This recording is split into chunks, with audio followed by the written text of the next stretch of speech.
Soul Simmers, I'm Gabrielle. And I'm Jovel. And welcome to the first episode of Messing Around, the Minisode, where today we're going to be reading you some Sims fan fiction. Yeah. I'm so excited. I'm scared. I didn't read all of them all the way through, so I'm like, oh, me what neither. Is this gonna say? I skimmed. Yeah, Let me tell you, we are going to hear some offensive stuff today. We did want to give a disclaimer. Do you want to talk about it a little bit? Oh, yeah. Okay, so a lot of them are written very badly, and I just want to say, I'm going to assume that all of these are made by children, and not that they are, what's the word? Non-English speaking. Yeah. I'm not going to assume that they're non-English speaking people who have because nobody wants to make fun of that. Yeah, I don't want to make fun of anyone that's doing their best to write something. But children? But I will make fun of a child. Game. Any day. Fuck them kids. Learning a language is hard. You know how many times I failed Spanish? 4 times. I think I failed Spanish the first semester twice. We're not ones to make fun of people who can't speak a language. Please don't make fun of people for trying. No, that's not okay. But children, fuck them. Fuck them kids. Yeah, exactly. Okay. Who should go first? You go first. You're so excited. I can see it in your eyes. Yes. Okay. I just want to get to my crowning glory at the end, but first I'm going to read you one that's just a little bit longer. I'm going to warm you up. Okay. Ooh. This is called The View is Pleasant, Chapter 1, by New Crest View. It had been a nice day when Michael Batchelor died. Cold. Okay. It had been a nice day when Michael Batchelor died. It was the first warm day of spring. Birds were chirping and trees and flowers began to bloom. The chill of the previous season before had left the air. It was a beautiful and a normal day. It was strange to Dina, Michael's widow. People were supposed to die on dreary days. Her parents passed away on an awfully rainy day in a car accident. Michael died of a heart attack. He had been home alone. Dina found him too late. It wouldn't have mattered, the doctor told her. Even if you were there, you would never have been able to save him. His heart just gave out. I have a question. Yes. Is any of this what they say happened in the game? No. Okay. I was like, is this canon? I believe that this person was writing lore for The Sims 4 that followed The Sims 2 storylines, kind of, because it's an alternate reality. Oh, so okay. I forgot to explain that. Oh, okay. I was like, they can't just do this to me. Okay. I'll come back in with this, really sincere doctor here. Okay, go on. Listen to how sincere this doctor is. It wouldn't have mattered. Even if you were there, you would never have been able to save him. His heart just gave out. Dina played the part of the grieving widow. Not that it was hard, considering she always dressed in her signature black. She felt as though she could always be in mourning, wearing her favorite shade. Come with me, Michael said to her. Move with me to Newcrest, and I promise I will give you and your sister everything you have dreamed of. Michael Batchelor was much older than Dina, but handsome and experienced. He was wealthy, the heir of Brindleton Bay bachelor fortune. Dina had met him at a seedy bar in San Myshuno. He convinced Dina and her sister to move in with him to Newcrest, a town 50 miles outside of Brindleton Bay. He had family there, a sister and her wealthy husband. They could start a happy and a quiet life together. Dina was 5 minutes older than Nina. In spite of being twins, the girls looked nothing alike save for their emerald green eyes. Dina had long blonde hair, while Nina's hair was a rich red. They were a team, though, and they did everything together.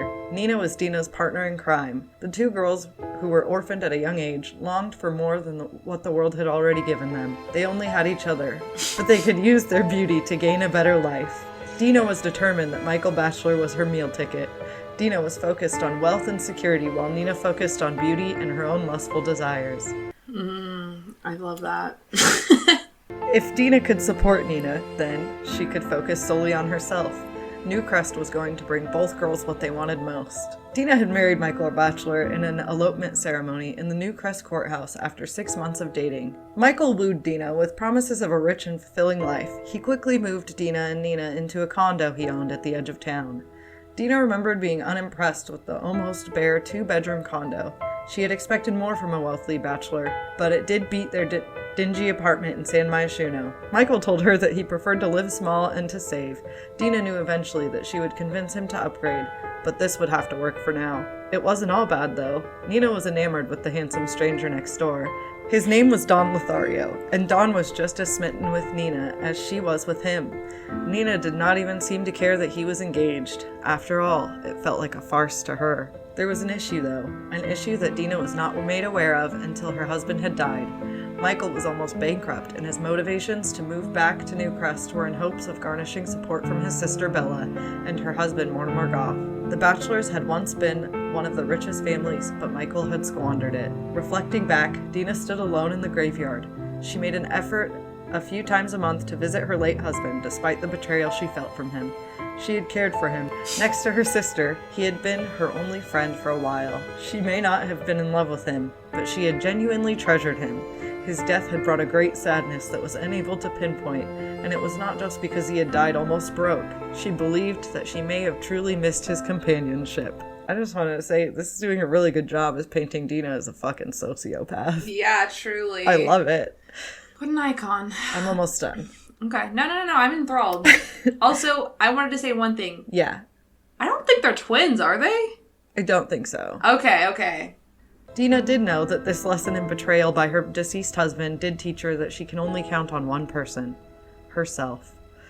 Little, though, did Michael or Dina know that Michael's death would be the first in a long string of deaths that would haunt Newcrest over the next few years.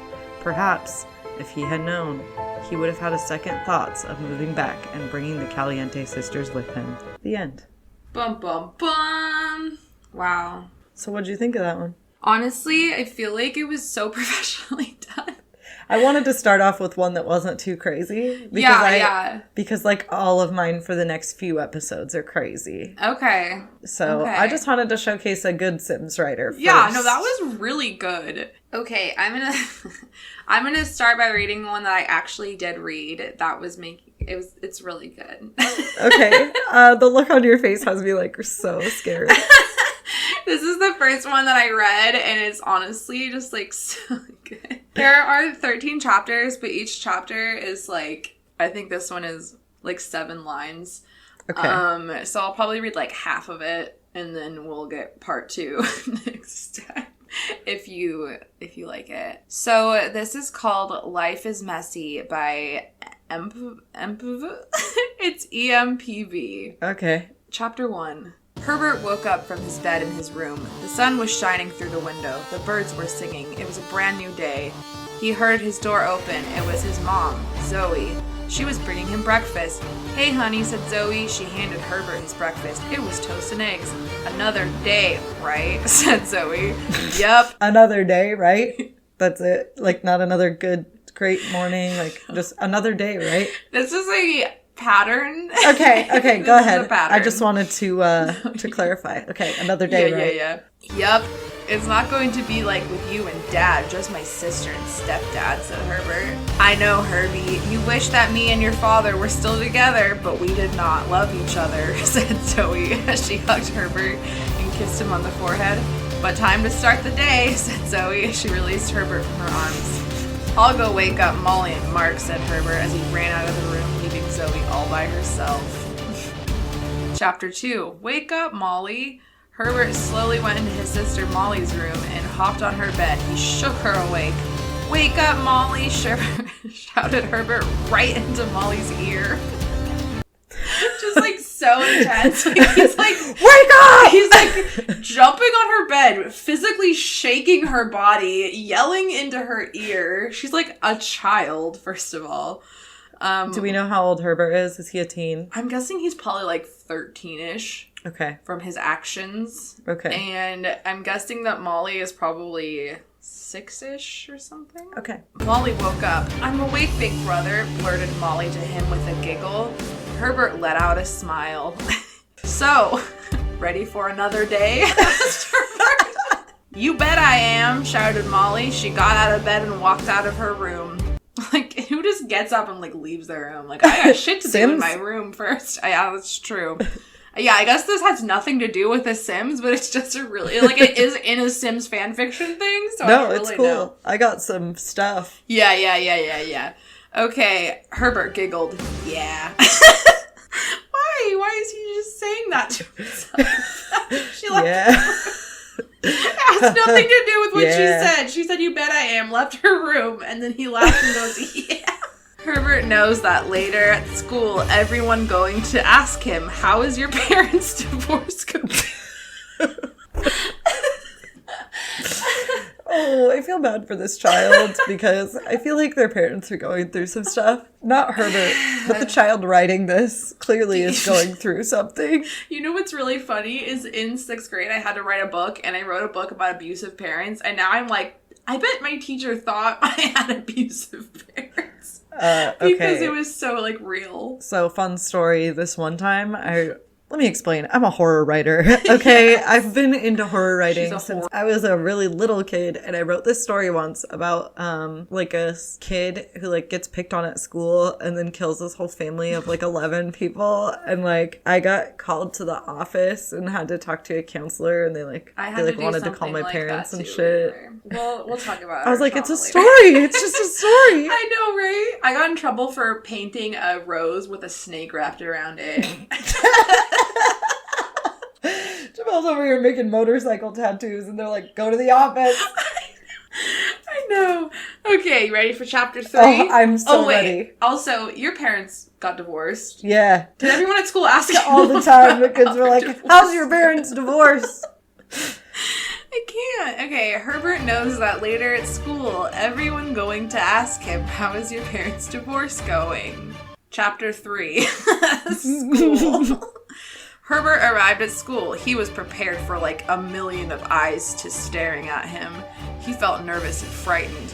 While everyone was staring at him, he knew that his best friend, Elizabeth, would never make him uncomfortable.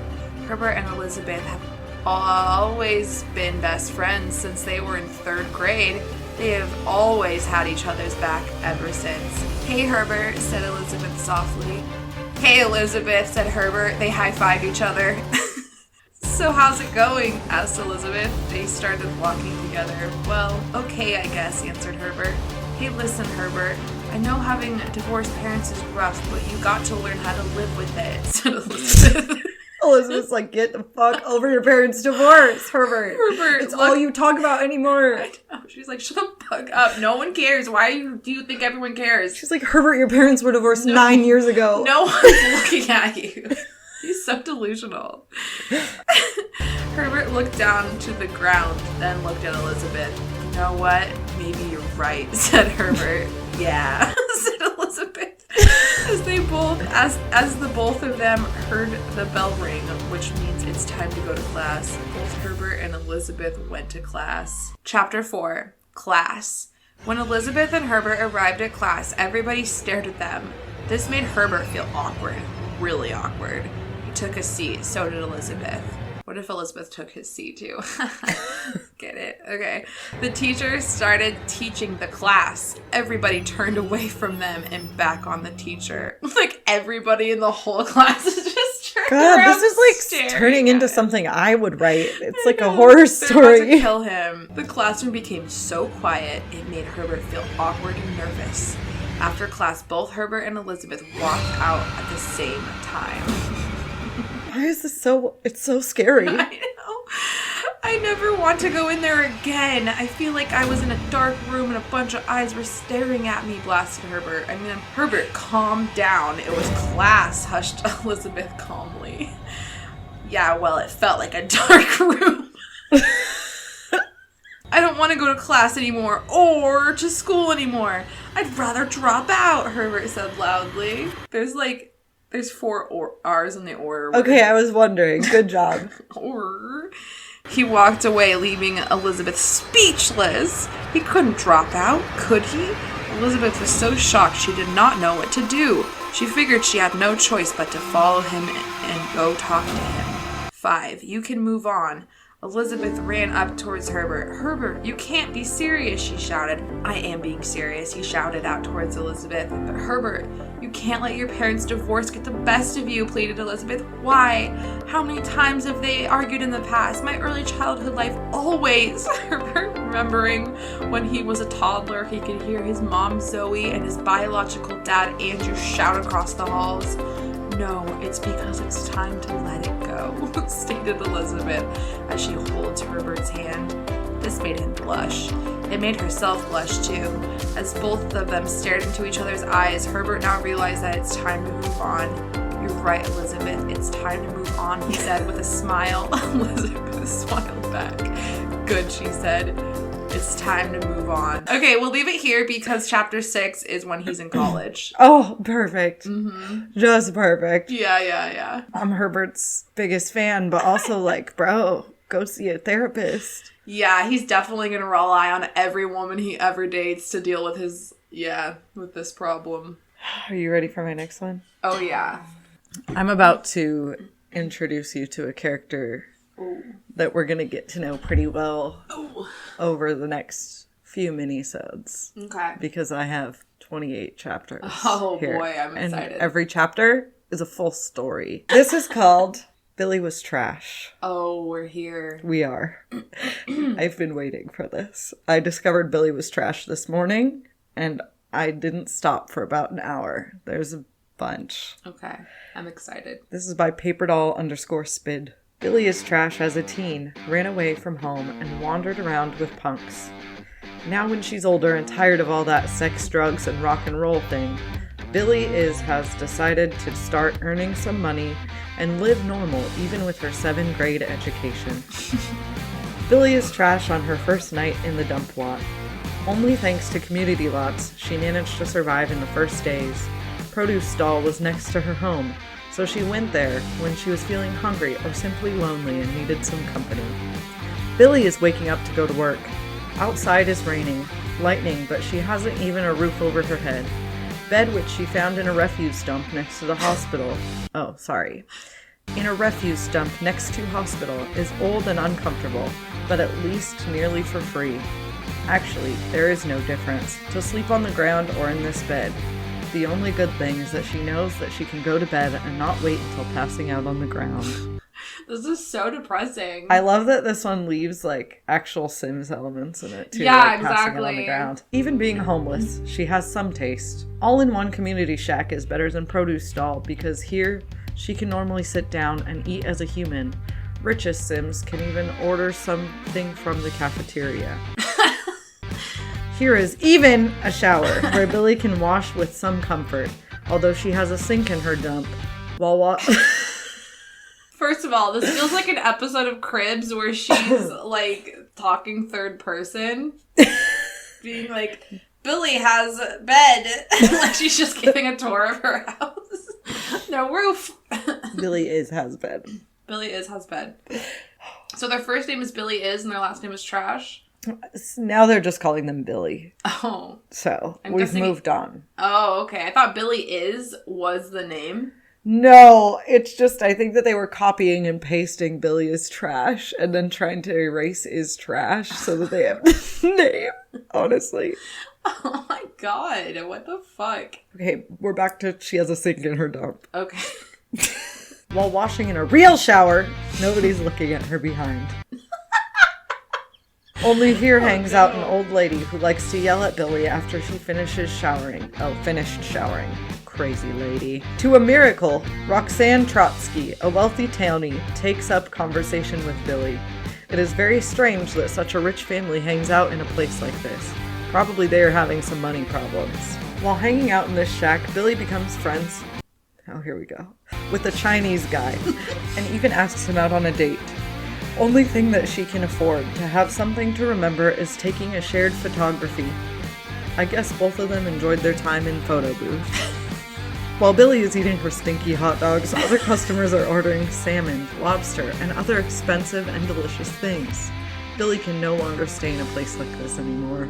It's like rich people going to eat at a homeless shelter. Like, what? I know. They're just throwing some stuff in there, but it's just like... I have a question for you. Yeah. Do you ever use Chef's Choice on The Sims 2 when you order food?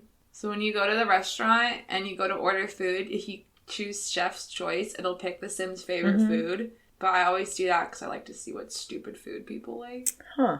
I think I have used that before.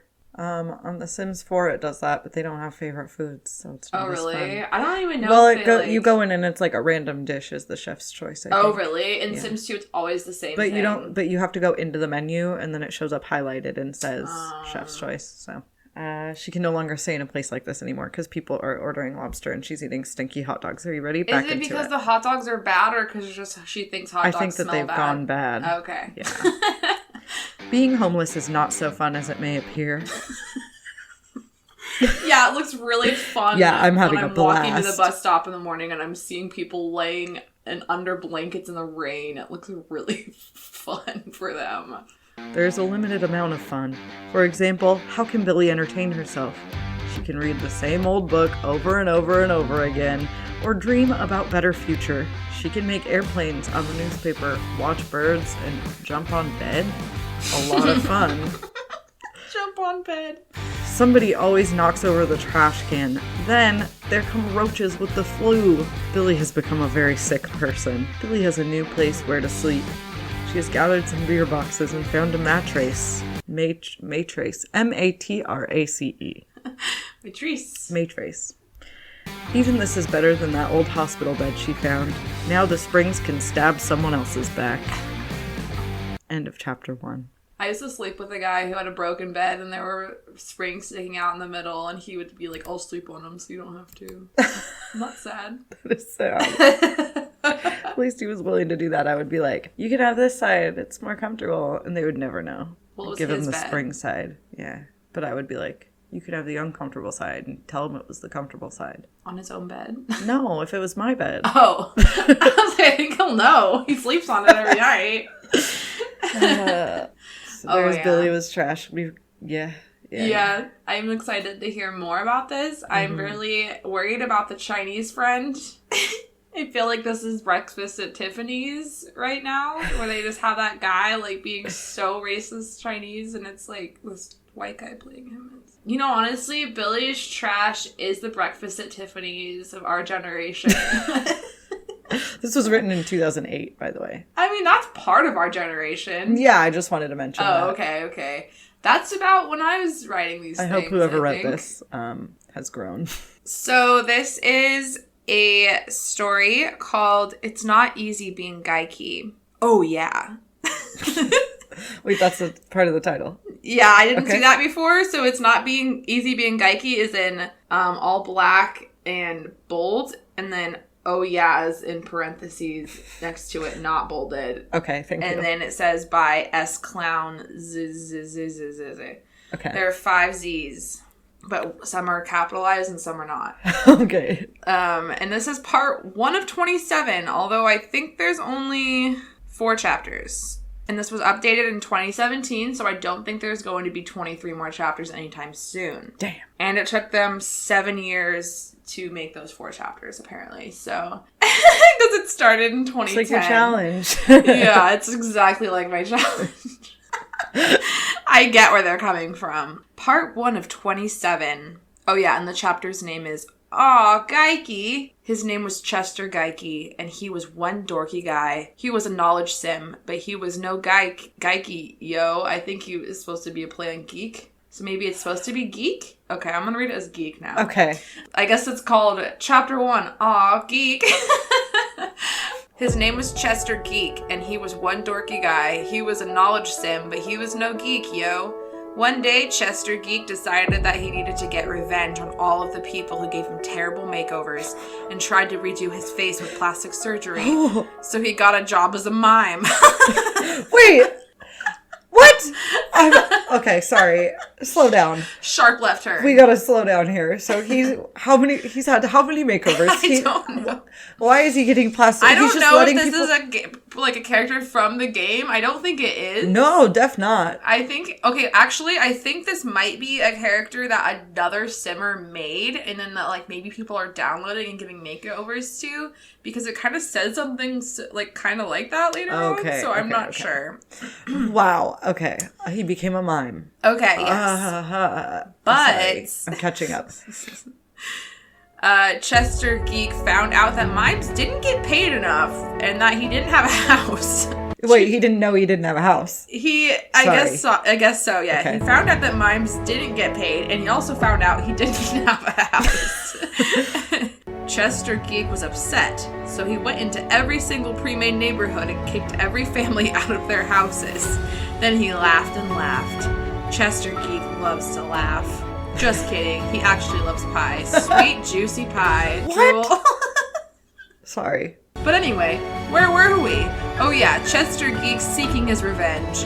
One thing that Chester didn't really keep in mind is that he was actually taking revenge on the wrong people. I mean, it's not like those other pre-made Sims were really in control of whether or not he got those terrible makeovers against his will. No, there was some other driving force behind these horrific events. So it says insert name of any teenage girl who wrote stories about Chester Geek here, and then in parentheses it says INOATGWWSACGH, which stands for what they just wrote. I don't know what I should say because it just puts that in like it just says that every time. So instead of that, I'm just gonna say teenage girl. Ooh, let's pick a name. Okay. Okay, Winifred. That's not a teenager, Joelle. In the 1940s. What are teenagers named in 2021? Teens. I don't know any teens. I don't know a teenager. Jessica works. Okay. It's Jessica. Okay. Jessica was sitting at her computer playing Sims 2. She had just finished taking screenshots for the Chester Geek story that she was going to publish on insert name of Sims 2 related website here. I'm so glad I gave that ugly Chester Geek a makeover, said Jessica. I mean, why would they make a character that hideous? It's not even a joke. I mean, I wasn't laughing. Looking at that ugly mug gave me nightmares for like 5 years, even though I've only owned that game for only 1 year. Maybe more, but definitely not 5 years. So maybe he's a character from the game that I just don't know about? Yeah, let's look this up. Okay, we have to look it up right now. I think he's a Sims 2 character. Yeah. Oh, I remember him. Wait, let me see this bitch. Okay, it has now been brought to our attention that Chester Geek is a character from The Sims 2. So this makes a lot more sense now. Yes. And we're going to move on. And we will post a picture of him on our Instagram, probably. At Woohoo Podcast. Yes, at Woohoo Podcast on Instagram. Suddenly, Jessica heard the doorbell ring. What do you want? Jessica screamed at the door. She needs therapy. That's an intense response to a doorbell ringing. Get over here, replied a voice. I would not get over there. Oh my god, no, never answer the door. I'm calling the police. She's like, what do you want? Get over here. So Jessica slowly got out of her seat by her computer to answer the front door. She wasn't the brightest young lady, for she did not bother looking out the peephole first. If she had done so, she probably wouldn't have opened the door, and then she would have missed her chance to meet Chester Geek. It was a beautiful spring day. The birds were chirping, the plants were growing. Oh, and Chester Geek was outside seeking revenge on Jessica. But we're not going to talk about that. Oh wait, yes we are. You, Chester Geek shouted, pointing at Jessica. Why did you do this to me, huh? Did you think that I was so ugly that you had to change me and post embarrassing stories featuring unflattering pictures of me without my consent? Chester Geek paused and looked out and took out a soda. What? He sipped it before continuing. I mean, how would you like it if I called you ugly, gave you a terrible makeover, and took embarrassing photos of you and posted them without your consent, huh? Would you, Jessica? Yeah. Could you, repeat that last part again? Jessica? Jessica, Chester repeated with confusion. Isn't that your name? Sure. Jessica, said Jessica. Stop saying Jessica, Jessica, Chester screamed. Who? Said Jessica. What's happening? 2 hours later. No, I'm not Jessica. I'm Chester Geek. Aw, geek. Wait, what? Then a giant spaceship came from the horizon and shot laser beams at the duo, causing both of them to lose their memories. Chester and Jessica woke up on the ground. Who are you? Asked Chester. Then again, who am I? I don't know, replied Jessica. Chester and Jessica looked into each other's eyes. Want to get married? Jessica asked. Sure, said Chester. I'm not doing anything better right now. So Chester and Jessica got married, moved to a desert island, and never thought about The Sims 2. Horrible Chester Geek makeover stories or the internet ever again. The end. Heart. There's 4 chapters. I don't know what goes on. Oh my god, the next one is called Chester Geek, the Geek Wool. What just happened? I feel like These are insane and I love them. No, I'm not Jessica. You're Jessica. Who's Jessica? I'm not Jessica. This literally Jessica, is stop saying comedic Jessica. gold. Honestly, this is like the funniest thing. I think they're very self-aware of their humor and what they're saying in this, and I think it's really funny. That was good. Great. That was really funny. And I can't wait for the Geekwool. Oh my god, you better read us the Geekwool. Okay. Okay, so we're going to go ahead and wrap up this mini-sode here so that we can actually keep it mini, because we're really bad at not talking. We just don't shut up. Yeah. So thank you guys for listening to the first episode of Messing Around. We had a lot of fun, and Yes. hope you guys did too. If you would like to send us some of your Sims fan fiction from when you were a child, Or from now. or now. Yeah. Even if you're just good at writing Sim stories, dude, we'll read those too. Yes. Please Yeah. send us something to read. You can find us on social media at Woohoo Podcast, or you can email them to us at woohoopodcast@gmail.com. I'm so excited. I really hope people send us stuff because Yes, I please love send this. us stuff. Thanks for listening. Dag Dag Dag. Yeah, rocked it.